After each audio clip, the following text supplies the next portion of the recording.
నమస్కారం న్యూస్ 21 కి స్వాగతం. హెడ్లైన్ చూద్దాం.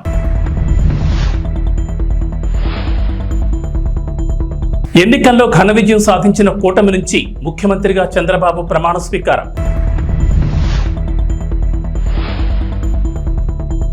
ఆంధ్రప్రదేశ్ మంత్రిగా జనసేన అధినేత పవన్ కళ్యాణ్ ప్రమాణ స్వీకారం.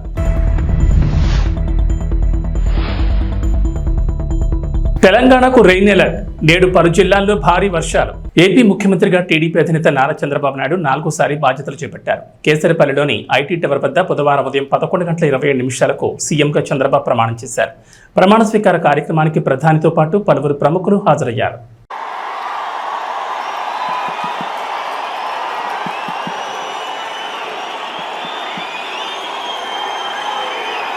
నేను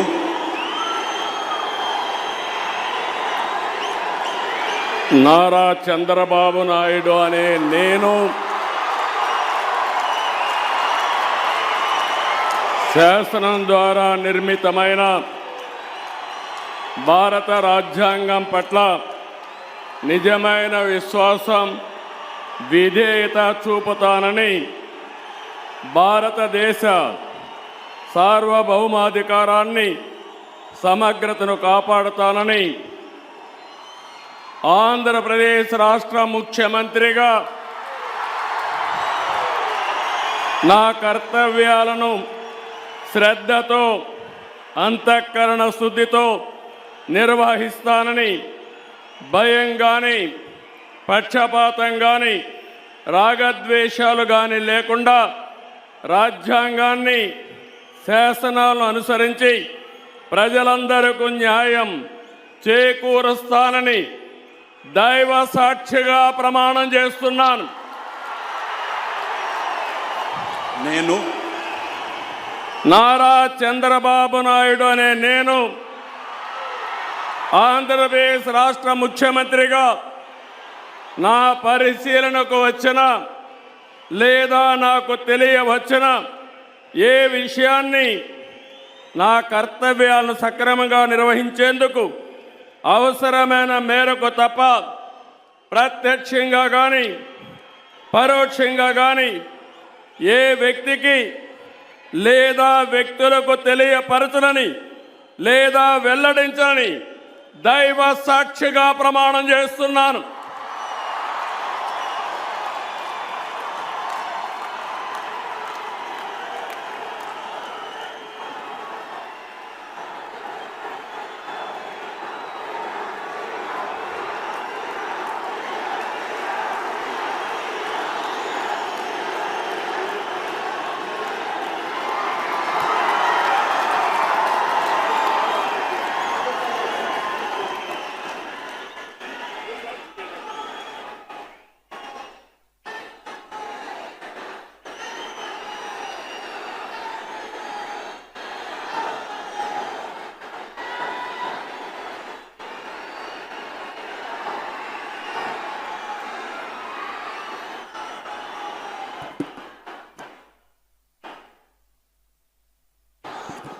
ఏపీ ముఖ్యమంత్రిగా టీడీపీ అధినేత నారా చంద్రబాబు నాయుడు 4వ బాధ్యతలు చేపట్టారు. ఈ కార్యక్రమంలో ఆసక్తికర సంఘటన చోటు చేసుకుంది. వేడుకకు విచ్చేసిన చంద్రబాబు సతీమణి భువనేశ్వరి వద్దకు ఆమె అన్న నందమూరి బాలకృష్ణ వెళ్లి ఆత్మీయ ఆశీర్వచనం అందించారు. చెల్లెల్ని ఆత్మీయంగా పలకరించి శుభాకాంక్షలు చెప్పారు. మన బాలయ్య బాబు సోదరిమణితో ఆత్మీయంగా స్పర్శ గావిస్తూ ఉన్నారు. స్వాగతం, సంతోషం. ఇది ఆత్మీయ ప్రమాణ స్వీకార మహోత్సవం. ఆంధ్రప్రదేశ్ నూతన ముఖ్యమంత్రిగా టీడీపీ అధినేత చంద్రబాబు నాయుడు ప్రమాణ స్వీకారం చేశారు. కృష్ణా జిల్లా కేతరపల్లి ఏర్పాటు చేసిన కార్యక్రమంలో రాష్ట్ర గవర్నర్ జస్టిస్ అబ్దుల్ నజీర్ ఆయనతో ప్రమాణం చేయించారు. చంద్రబాబు ముఖ్యమంత్రిగా ప్రమాణ స్వీకారం చేయడం ఇది 4వ. అనంతరం మంత్రులతో గవర్నర్ ప్రమాణ స్వీకారం చేయించారు. చంద్రబాబు ప్రమాణ స్వీకారం చేస్తున్న సమయంలో సభా ప్రాంగణం జై చంద్రన్న నినాదాలతో మారుమోగింది. టీడీపీ నేతలు, కార్యకర్తలు తమ స్థానాల్లోనే నిల్చుని చప్పట్లతో అభినందనలు పలికారు. ప్రమాణ స్వీకారం అనంతరం ప్రధాని మోడీతో పాటు వేదికపై ఉన్న పలువురు అతిథులు చంద్రబాబుకు శుభాకాంక్షలు చెప్పారు. ఈ కార్యక్రమానికి మాజీ ఉపరాష్ట్రపతి వెంకయ్యనాయుడు, సుప్రీంకోర్టు విశ్రాంత ప్రధాన న్యాయమూర్తి జస్టిస్ ఎన్వి రమణ, కేంద్ర మంత్రులు అమిత్ షా, జేపీ నడ్డా, నితిన్ గడ్కరీ, రామ్మోహన్ నాయుడు, చిరాగ్ పాస్వాన్తో పాటు వివిధ పార్టీలకు చెందిన పలువురు జాతీయ నాయకులు హాజరయ్యారు. సినీ ప్రముఖులు చిరంజీవి, రజనీకాంత్ దంపతులు, రామ్ చరణ్ తదితరులు పాల్గొన్నారు. గాడు కండువాలేనిదే గడప దాటని వాడు పంచభక్ష్యాలు తన కంచాన వడ్డించ గోంగూర కోసమై లొట్టలేసేవాడు ఎవడు వాడు ఇంకెవడు తెలుగువాడు అని చెప్పినటువంటి నాటి పద్యాన్ని తీసుకొని స్ఫూర్తిగా మన తెలుగు జాతి యొక్క ప్రాభవ వైభవాలకి దీటుగా ఇవాళ ఆ రోజున శ్రీ ఎన్టీఆర్ తర్వాత శ్రీ చంద్రబాబు నాయుడు గారు వారి యొక్క నేతృత్వంలో 4వసారి ముఖ్యమంత్రి అవుతున్నటువంటి ఆ పెద్దల యొక్క సారథ్యంలో పనిచేయడానికి ఇంతమంది సైన్యం సిద్ధంగా ఉంది. మనమంతా వారికి సహకరిస్తాం, వారు అందించేటువంటి ఫలాలని అందుకోబోతున్నాం అనేటువంటి మాటను కూడా మీతో గుర్తు చేస్తూ ఉన్నాం. ఇది మామూలు ప్రమాణ స్వీకారం కాదు అని ప్రపంచవ్యాప్తంగా ప్రతి ఒక్కరూ అనుకుంటున్న క్షణం. ఒక తెలుగువారు సాధించాలనుకుంటే ఏదైనా చేయగలరు అని నిరూపించుకుంటున్న క్షణం. అతిరథ మహారథులు, వరల్డ్ కాన్సులేట్ జనరల్స్తో పాటు ప్రముఖ నటులు, భారతదేశం గర్వించదగ్గ నటులు, పద్మ విభూషణులు, సూపర్ స్టార్లు ఈ వేదిక మీద రావడం మనం నిజంగా ఎంత అదృష్టం చేసుకున్నాం అనిపిస్తుంది. ఒక్కసారి మనం చూసుకుంటే ఈ ప్రమాణ స్వీకార మహోత్సవం గజదళం, అశ్వదళం, అభిముఖం అన్న రేంజ్లో నభూతో నభవిష్యతి. ఆంధ్రప్రదేశ్ మంత్రిగా జనసేన అధినేత పవన్ కళ్యాణ్ ప్రమాణ స్వీకారం చేశారు. కృష్ణా జిల్లా కేసరపల్లిలో నిర్వహించిన కార్యక్రమంలో రాష్ట్ర గవర్నర్ జస్టిస్ అబ్దుల్ నజీర్ ఆయనతో ప్రమాణం చేయించారు. మంత్రిగా ప్రమాణ స్వీకారం చేస్తున్నప్పుడు వేదికపై ఉన్న ఆయన సోదరుడు చిరంజీవి ఆనందంతో ఉప్పొంగిపోయారు. కొనిదాల పవన్ కళ్యాణ్ గారు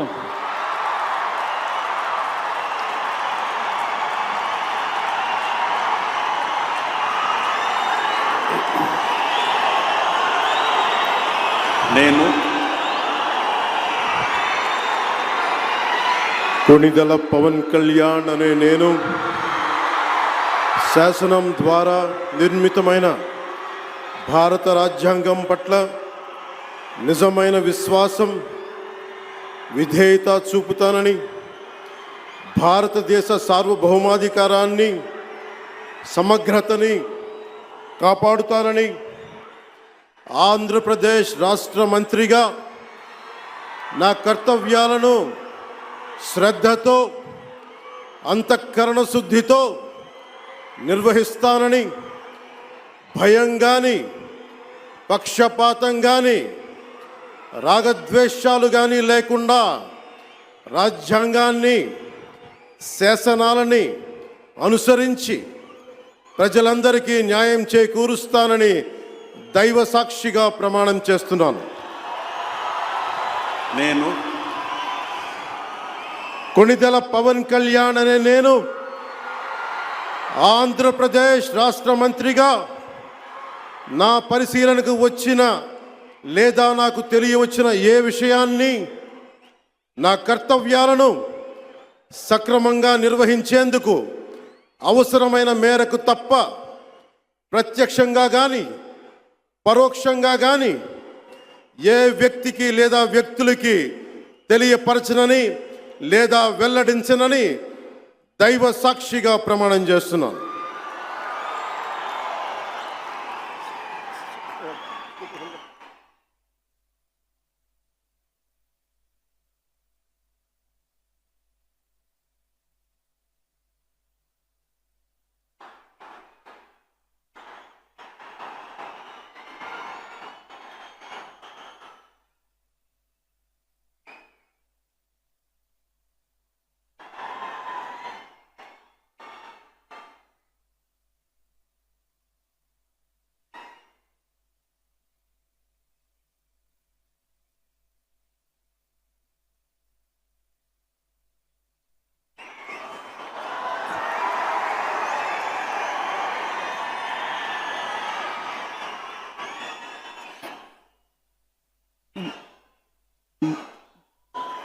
गौरवनीय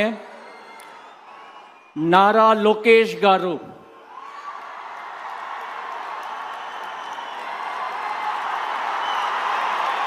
ఆంధ్రప్రదేశ్ మంత్రిగా టీడీపీ ప్రధాన కార్యదర్శి నారా లోకేష్ ప్రమాణ స్వీకారం చేశారు. కృష్ణా జిల్లా కేసరపల్లిలో నిర్వహించిన కార్యక్రమంలో రాష్ట్ర గవర్నర్ జస్టిస్ అబ్దుల్ నజీర్ ఆయనతో ప్రమాణం చేయించారు.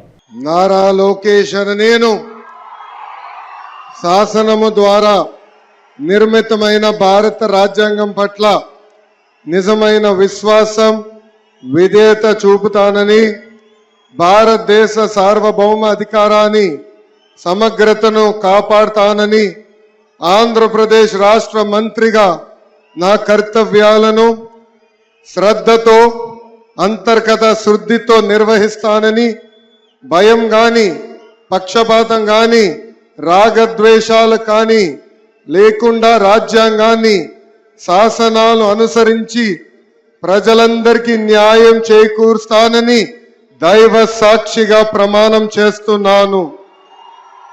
నేను నారా లోకేష్ అనే నేను ఆంధ్రప్రదేశ్ రాష్ట్ర మంత్రిగా నా పరిశీలనకు వచ్చిన లేదా నాకు తెలియవచ్చిన ఏ విషయాన్ని నా కర్తవ్యాలను సక్రమంగా నిర్వహించేందుకు అవసరమైన మేరకు తప్ప ప్రత్యక్షంగా గాని పరోక్షంగా గాని ఏ వ్యక్తికి లేదా వ్యక్తులకు తెలియజేయనని లేదా వెల్లడించనని దైవ సాక్షిగా ప్రమాణం చేస్తున్నాను.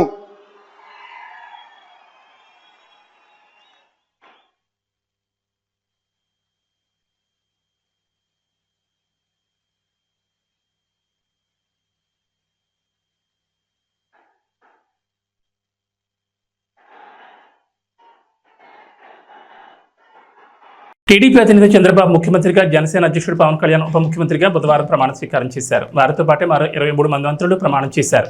ఉప ముఖ్యమంత్రిగా పవన్ కళ్యాణ్ ఒక్కరే ఉంటారు. పవన్ సహా మొత్తం 24 మంది మంత్రుల జాబితాను మంగళవారం అర్ధరాత్రి దాటాక 1:15 సమయంలో ప్రకటించారు. ఒక స్థానాన్ని ఖాళీ ఉంచారు. జనసేనకు 3, భాజపాకు 1 స్థానం కేటాయించారు. సీనియర్లకు, యువతకు మధ్య సమతూకం పాటిస్తూ మంత్రివర్గాన్ని రూపొందించారు. సగానికి పైగా కొత్త వారికి అవకాశం లభించింది. 17 మంది కొత్త వారికి అవకాశం కల్పించారు.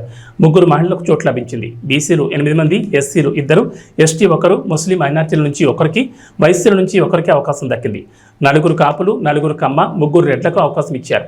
టీడీపీ నుంచి పార్టీ జాతీయ ప్రధాన కార్యదర్శి నారా లోకేష్ మంత్రివర్గంలో చేరారు. ఆనం రామనారాయణ రెడ్డి, కొలుసు పార్థసారథులకు ఇచ్చిన హామీని నిలబెట్టుకున్నారు.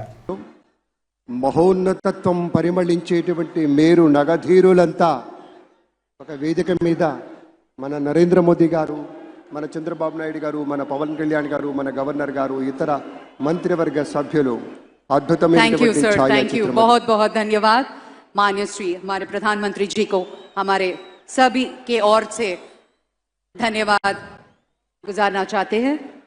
Thank you very much for joining us sir. గౌరవ భారత ప్రధానమంత్రి వర్యులు శ్రీ నరేంద్ర మోదీ గారు మనకి ముఖ్య అతిథిగా విచ్చేసినందుకు గాను కృతజ్ఞతలతోటి On behalf of the state government of Andhra Pradesh, Chief Minister, రాష్ట్ర ప్రభుత్వం పక్షాన శ్రీ నారా చంద్రబాబు నాయుడు గారు శ్రీ నరేంద్ర మోదీ గారికి జ్ఞాపికను బహుకరిస్తారు. నూతన ముఖ్యమంత్రిగా ప్రమాణ స్వీకారం చేసిన శ్రీ నారా చంద్రబాబు నాయుడు గారు భారత ప్రధాని మనందరి ప్రియతమ నేత శ్రీ నరేంద్ర మోదీ గారిని శాలువతో సత్కరించి పుష్పగుచ్ఛాన్ని అందించి చక్కటి జ్ఞాపికను బహకరించబోతూ ఉన్నారు.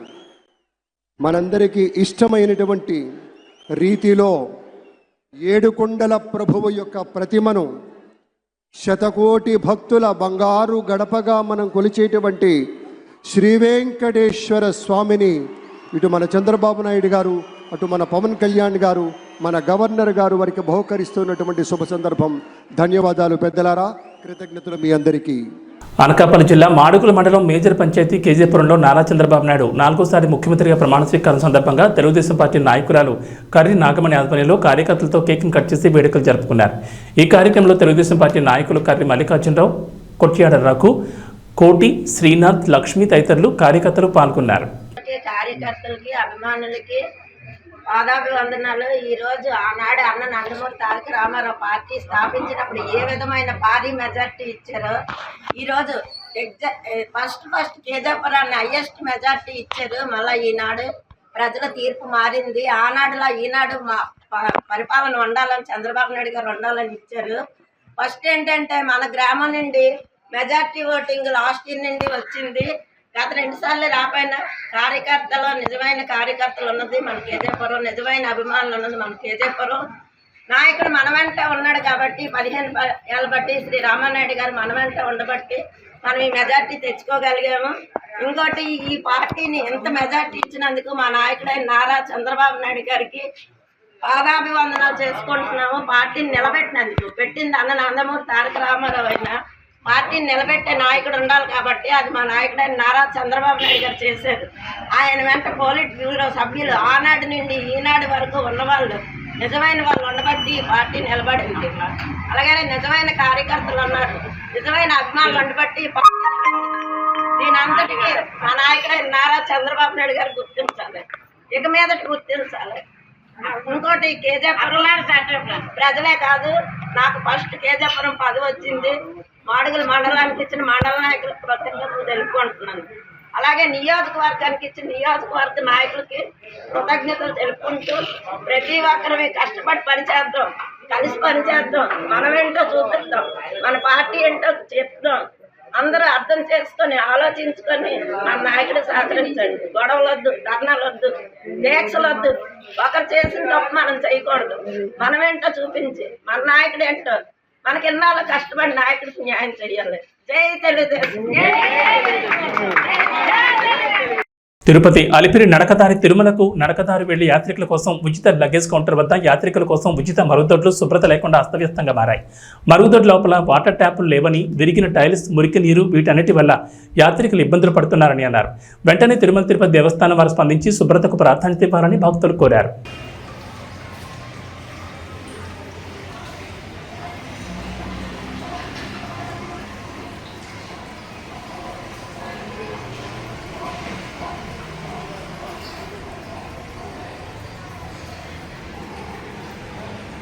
ప్రజలు చట్టాన్ని అతిక్రమించొద్దని వెల్దుర్తి నూతన ఎస్ఐ సునీల్ కుమార్ పేర్కొన్నారు. మంగళవారం ఆయన స్థానిక పోలీస్ స్టేషన్లో విలేకరుల సమావేశం నిర్వహించారు.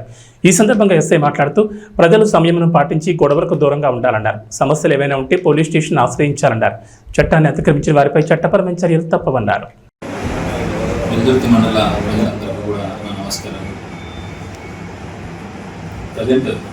ప్రస్తుతం ఉన్న పరిస్థితుల దృష్ట్యా మండల ప్రజలంతా కూడా వాళ్ళ నీళ్లు కోరి, వాళ్ళ సంక్షేమం కోరి మేము ఎప్పుడూ కూడా వాళ్ళకి అందుబాటులో ఉంటాము. పార్టీలకు అతీతంగా కూడా పనిచేస్తాము. ఎక్కడ ఏ ఇన్సిడెంట్, ఏ సంఘటన జరిగినా కూడా మా పోలీసుల దృష్టికి తీసుకురావాల్సిందిగా కోరుకుంటున్నాం. అంతేకాకుండా ఒకసారి జరిగిన దాన్ని తిరిగి మళ్ళీ చట్టాన్ని వాళ్ళ చేతుల్లోకి తీసుకొని ఏదైనా మళ్ళీ తిరిగి ఏదైనా చేశారని చట్టం కఠినంగా శిక్షిస్తుందని అందుమూలంగా మీ అందరికీ కూడా తెలియజేస్తున్నాం.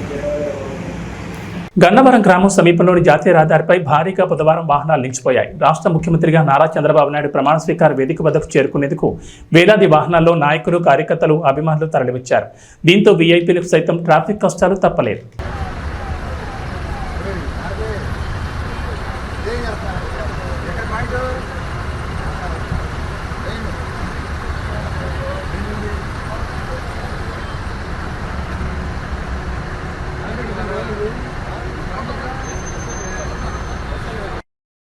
గిద్దలూరులో చిన్నపాటి వర్షానికి రోడ్డుపై మురుగునీరు చేరుతోంది. ఇష్టారాజ్యంగా డ్రైనేజ్పై ఆక్రమణలు కట్టడం ద్వారా వర్షపు నీరు డ్రైనేజ్ ద్వారా ప్రవహించడానికి మార్గం లేక రోడ్లపై చేరుతోంది. మురుగు వర్షపు నీరు రోడ్లపై చేరడంతో ప్రజలు తీవ్రమైన ఇబ్బందులు గురవుతున్నారు. సంబంధించిన అధికారులు మాత్రం నిమ్మకు నీరెత్తినట్లుగా మౌనంగా ఉంటున్నారని విమర్శలు వినిపిస్తున్నాయి.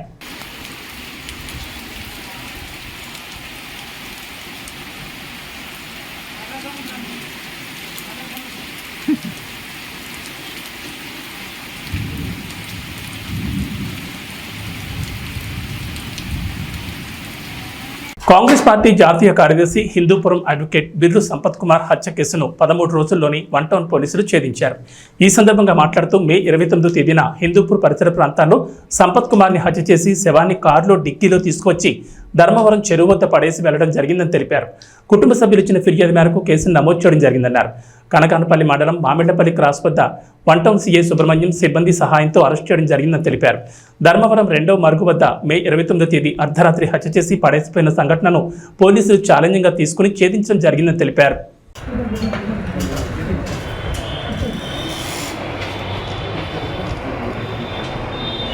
తెలంగాణ ఉపాధ్యాయ అర్హత పరీక్ష ఫలితాలను సీఎం రేవంత్ రెడ్డి విడుదల చేశారు. మొత్తం 2,86,381 మంది అభ్యర్థులు ఇందుకోసం దరఖాస్తు చేసుకున్నారని అధికారులు తెలిపారు. పేపర్ 1 పరీక్షకు 85,996 మంది అభ్యర్థులు హాజరు కాగా 57,725 మంది ఉత్తీర్ణులయ్యారని పేర్కొన్నారు. పేపర్ 2కు 1,50,491 మంది హాజరయ్యారని, వారిలో 51,443 మంది అభ్యర్థులు అర్హత సాధించారని అధికారులు తెలిపారు. ఈ సందర్భంగా అభ్యర్థులకు ఉపశమనం కలిగించేందుకు రాష్ట్ర ప్రభుత్వం కీలక నిర్ణయం తీసుకుంది. టెట్ 2024లో అర్హత సాధించిన వారికి వచ్చే టికెట్కు ఉచితంగా దరఖాస్తు చేసుకుని వెసులుబాటు కల్పించింది. అదేవిధంగా ఇప్పుడు అర్హత సాధించిన వారికి ఒకసారి ఉచితంగా డిఎస్సికి దరఖాస్తు చేసుకునే అవకాశాన్ని ప్రభుత్వం కల్పించింది. కాగా డిఎస్సి ద్వారా 11,062 ఉపాధ్యాయ పోస్టుల భర్తీకి తెలంగాణ ప్రభుత్వం నోటిఫికేషన్ విడుదల చేసిన విషయం తెలిసిందే. రవితేజ శ్రీలీల కాంబినేషన్లో వచ్చిన ధమాకా ఒక రేంజ్లో వసూలు సందడి చేసింది. రవితేజ అభిమానులను హుషారెత్తించింది. మళ్ళీ రవితేజ నుంచి అలాంటి సినిమా వస్తే బాగుంటుంది, మళ్ళీ రవితేజ శ్రీలీల కలిసి కనిపిస్తే కనువిందుగా ఉంటుందని అంతా అనుకున్నారు. అలా అనుకున్న వారి ముచ్చట దాదాపు తీరిపోయినట్లే అనుకోవాలి. ఈ ఇద్దరి కాంబినేషన్లో ఒక సినిమా సెట్స్ పైకి వెళ్ళింది. ఈ రోజున ఈ సినిమా పూజా కార్యక్రమాలు జరుపుకుంది. రెగ్యులర్ షూటింగ్ కూడా మొదలెట్టేసింది. కెరియర్ పరంగా రవితేజకి ఇది 75వ సినిమా. సితార నాగవంశీ, సాయి సౌజన్య ఈ సినిమా నిర్మిస్తున్నారు. ఈ సినిమాతో దర్శకుడిగా భాను భోగవరపు పరిచయం అవుతున్నాడు. మాస్ యాక్షన్ జోనర్లో ఈ సినిమా రూపొందనుంది. కంటెంట్కి ఇచ్చిన కామెడీ టచ్ కూడా గట్టిగానే ఉంటుందని అంటున్నారు. ప్రస్తుతం ఇతర తారాగణం ఎంపిక ప్రక్రియ కూడా నడుస్తుందని చెప్తున్నారు. భీమ్స్ సంగీతాన్ని సమకూరుస్తున్న ఈ సినిమాను సంక్రాంతికి విడుదల చేయాలని ఆలోచనలో ఉన్నారు. తెలంగాణకు హైదరాబాద్ వాతావరణ కేంద్రం అధికారులు రెయిన్ అలర్ట్ జారీ చేశారు. నైరుతి రుతుపవనాల ప్రభావంతో వర్షాలు కురుస్తాయని చెప్పారు. నేడు 13 జిల్లాల్లో భారీ వర్షాలు కురుస్తాయని హెచ్చరికలు జారీ చేశారు. ములుగు, భద్రాద్రి కొత్తగూడెం, మహబూబాబాద్, నిజామాబాద్, రాజన్న సిరిసిల్ల, కరీంనగర్, జయశంకర్ భూపాల్పల్లి, వరంగల్, హనుమకొండ, వికారాబాద్, సంగారెడ్డి, మెదక్, కామారెడ్డి, సిద్దిపేట, రంగారెడ్డి, మేడ్చల్, మల్కాజ్గిరి జిల్లాల్లో భారీగా వర్షాలు కురుస్తాయని చెప్పారు. ఈ మేరకు ఎల్లో అలర్ట్ జారీ చేశారు. ఏబీ బులెటిన్ విశేషాలు. నమస్కారం.